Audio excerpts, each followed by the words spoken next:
Assalamualaikum warahmatullahi wabarakatuh. Halo teman-teman semua, kembali lagi di video 30 sahabat Nabi yang mungkin belum pernah teman-teman dengar. Masih dari kitab Karakteristik Peri Hidup 60 Sahabat Rasulullah Shallallahu Alaihi Wasallam karya Ustadz Khalid Muhammad Khalid. Nah teman-teman, kita di video kali ini sudah memasuki tokoh yang kedua. Siapa dia? Tokoh kita yang kedua ini adalah Suhaib bin Sinan,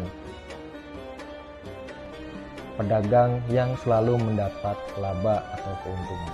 Suhaib bin Sinan ini memiliki kun atau nama panggilan yakni Abu Yahya dan terkenal sebagai pedagang yang sukses di Mekah. Suhaib bin Sinan ini sebenarnya bukanlah orang Mekah asli, melainkan dia pendatang atau perantau dari daerah Irak. Nah, di tempat asalnya dahulu, bapaknya merupakan seorang pejabat semacam hakim yang langsung diangkat oleh Kisra atau Maharaja Persia, dan tempat tinggalnya di pinggiran sungai Efrat di Irak saat itu. Sehingga di masa-masa awal kehidupannya memang Suhaib bin Sinan ini telah mendapatkan kehidupan yang berkecukupan. Namun suatu saat daerah tempat tinggalnya Suhaib bin Sinan ini di Irak itu ditaklukkan, diserang oleh bangsa Romawi, sehingga banyak masyarakatnya yang menjadi budak belian, salah satunya Suhaib bin Sinan. Sehingga dia menghabiskan masa remajanya menjadi budak belian di daerah jajahan-jajahan bangsa Romawi seperti itu. Bahkan dituliskan sampai dia memiliki lidah dan dialek yang mirip orang-orang Romawi. Sampai pada akhirnya dia mengakhiri pengelanaannya itu di kota Mekah. Nah, majikannya di Mekah terkesima gitu dengan kemampuan Suhaib bin Sinan ini. Dia memiliki kejujuran, kerajinan, dan kecerdasan, sehingga dia dimerdekakan dan ditawari menjadi mitra dagang dari majikannya. Nah, di sanalah karir seorang Suhaib bin Sinan ini sebagai pedagang dimulai. Suhaib bin Sinan ini memeluk Islam berbarengan dengan salah satu tokoh sahabat juga yang bernama Ammar bin Yasir. Jadi Ammar bin Yasir dan juga Suhaib bin Sinan bahkan sempat bertemu berbarengan ketika mereka pertama kali menuju Darul Arqam atau rumah Arqam, tempat Rasulullah SAW dulu berdakwah secara sembunyi-sembunyi. Suhaib bin Sinan ini memiliki berbagai keutamaan, teman-teman. Yang pertama, yang paling menonjol adalah memang rasa cintanya kepada Rasulullah Muhammad SAW. Bahkan dituliskan dia tidak pernah melewatkan satu peperangan, satu baiat, pokoknya peristiwa-peristiwa penting yang melibatkan Rasulullah SAW, melainkan dia pasti hadir di sana. Dia membersamai Rasulullah Muhammad Shallallahu Alaihi Wasallam. Kedua, Suhaib bin Sinan ini gemar sekali mendermakan makanan. Jadi ketika dia memiliki harta yang berlebih, rezeki yang berlebih atau tunjangan dari Baitul Mal, biasanya beliau langsung infakkan terhadap fakir miskin dan orang-orang yang membutuhkan di sekitarnya. Bahkan sampai Umar bin Khattab pun sempat menegur Suhaib bin Sinan ini karena terlihat justru berlebihan mendermakan makanan. Yang ketiga, Suhaib bin Sinan ini merupakan orang yang amat dipercaya di kalangan kaum muslimin. Bahkan orang-orang kafir Quraisy pun yang nanti memusuhinya juga mempercayai perkataan dari seorang Suhaib bin Sinan ini. Nah, seperti contohnya ketika Khalifah Umar bin Khattab di akhir hidupnya kita tahu dibunuh, ditusuk dari belakang ketika sholat subuh oleh Abu Lu'lu'. Lalu terjadi kekosongan posisi imam sholat sebelum nantinya terpilih khalifah baru ya. Karena biasanya yang menjadi imam sholat itu khalifah. Nah, Umar bin Khattab menunjuk seorang Suhaib bin Sinan sebagai imam sholat. Ini menunjukkan bagaimana kaum muslimin telah mempercayai seorang Suhaib bin Sinan. Padahal kita tahu tadi logat dan dialeknya pun bukanlah orang-orang Arab gitu, bukan dialek dari khasnya orang Arab, tetapi lidahnya orang Romawi. Namun penunjukan ini memberikan kepada kita gambaran bagaimana umat muslim sudah mempercayai seorang Suhaib bin Sinan. Lalu apa buktinya orang-orang kafir Quraisy juga mempercayai seorang Suhaib bin Sinan? Nah, kisahnya adalah ketika beliau terobsesi untuk menjadi orang ketiga dalam hijrah Rasulullah Muhammad SAW ke Yathrib yang nantinya akan menjadi Madinatul Al-Munawwarah. Jadi ketika Rasulullah Muhammad SAW dan juga Abu Bakar As-Siddiq radhiyallahu an sudah lolos gitu ya dari makarnya orang-orang kafir Quraisy dan bisa pergi berhijrah ke Yathrib. Suhaib bin Sinan ini pada awalnya terobsesi untuk menjadi orang ketiga yang bisa hijrah. Namun dia terperangkap oleh salah satu jebakan orang-orang kafir Quraisy. Hingga akhirnya dia bisa melarikan diri gitu, kabur dengan kecerdikannya, dan dia dikejar oleh orang-orang kafir Quraisy itu.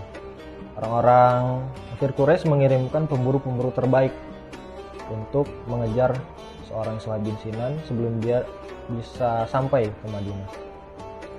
Nah, di tengah perjalanan, karena Suhaib bin Sinan ini menaiki unta, bukan kuda, sehingga dia akhirnya bisa terkejar oleh para pemburu yang ditugaskan oleh orang-orang kafir Quraisy itu untuk mengejar seorang Suhaib bin Sinan. Nah, di sanalah terjadi sebuah dialog gitu. Abu Yahya atau Suhaib bin Sinan berkata, "Wahai orang-orang Quraisy, kamu tahu kalau saya itu ahli memanah. Maka kamu tidak akan saya biarkan mendekat sebelum panah-panah yang saya punya ini habis semua. Dan kamu juga tahu bahwa saya juga mahir dalam menggunakan pedang. Jadi kalau panah saya tidak cukup, saya akan terus tebaskan pedang ini sampai titik darah penghabisan ini. Sehingga kalian tidak akan bisa dengan mudah gitu mengambil saya atau mencegat saya dalam upaya hijrah ini. Tapi saya menawarkan satu kompromi nih," kata Suhaib bin Sinan. "Bagaimana kalau kalian biarkan aku menyusul Rasulullah Muhammad SAW dan Khalifah Abu Bakar ya, As-Siddiq radhiyallahu an, berhijrah ke Madinah. Tapi sebagai gantinya aku akan beritahu kepada kalian tempatku menyimpan harta di Mekah." Gitu. Nah, orang-orang kafir Quraisy kan mikir, daripada capek-capek gitu nanti bertarung dulu dengan Suhaib bin Sinan dan kemungkinan kalah pun masih ada gitu ya, karena Suhaib bin Sinan ini tadi seorang ahli memanah dan juga mahir dalam penggunaan pedang. Jadi lebih baik kita kembali saja ke Mekah dan mendapatkan harta dari seorang Suhaib bin Sinan ini. Maka kata mereka, "Wahai Suhaib bin Sinan, kamu dulu datang ke Mekah gak punya apa-apa, bahkan sebagai budak belian. Dan tentu saja kami akan memilih hartamu gitu. Kami tidak ridho seorang yang tadinya tidak punya apa-apa sebagai perantau gitu pergi dengan membawa harta gitu." Maka akhirnya mereka pun membiarkan Suhaib bin Sinan pergi menyusul Rasulullah Muhammad SAW untuk berhijrah, dan mereka mendapatkan harta dari Suhaib bin Sinan. Namun yang menarik adalah kenapa orang-orang kafir Quraisy ini langsung percaya pada sebutan tempat atau lokasi di mana Suhaib bin Sinan ini menyimpan hartanya. Kan bisa saja Suhaib bin Sinan itu berbohong ya. Nah, ini menunjukkan bahwa ternyata orang-orang kafir Quraisy pun sudah mempercayai gitu seorang Suhaib bin Sinan karena kedudukannya, karena memang Suhaib bin Sinan ini terkenal sebagai pedagang yang jujur dan sukses. Nah, singkat cerita, Suhaib bin Sinan ini akhirnya bisa berhijrah sendirian untuk menyusul Rasulullah Muhammad SAW dan Abu Bakar As-Siddiq radhiyallahu an yang sudah lebih dahulu pergi menuju Yathrib. Suhaib bin Sinan ini akhirnya bisa bertemu dengan Rasulullah Muhammad SAW pertama kali di Kuba. Ketika Rasulullah Muhammad bertemu pertama kali dengan seorang Abu Yahya, Suhaib bin Sinan mengucapkan salam, lalu Rasulullah Muhammad melihat kedatangannya. Wah, Rasulullah SAW amat bahagia. Bahkan beliau Rasulullah Muhammad SAW menyebutkan berkali-kali, "Beruntunglah perdaganganmu wahai Abu Yahya, beruntunglah perdaganganmu wahai Abu Yahya." Kisah hijrahnya Suhaib bin Sinan ini menjadi asbab turunnya surah Al-Baqarah ayat 207 yang menjelaskan ternyata ada di antara manusia yang rela menembus dirinya demi keridhaan Allah Subhanahu wa taala. Kita bisa bayangkan Suhaib bin Sinan, seorang perantau yang di daerah rantauannya di Mekah, dia asalnya tidak punya apa-apa, lalu dia berikhtiar sampai menjadi pedagang yang sukses dan memiliki harta yang banyak.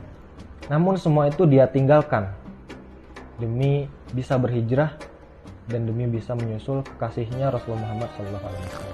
Itulah seorang Suhaib bin Sinan, Abu Yahya, pedagang yang senantiasa mendapat laba.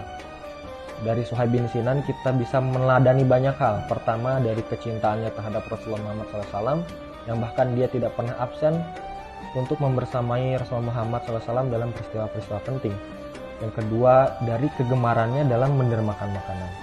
Yang ketiga, tentu dari kejujurannya, sehingga ia dapat dipercaya bukan hanya dari kaum muslimin yang mempercayainya, tapi juga orang-orang kafir Quraisy.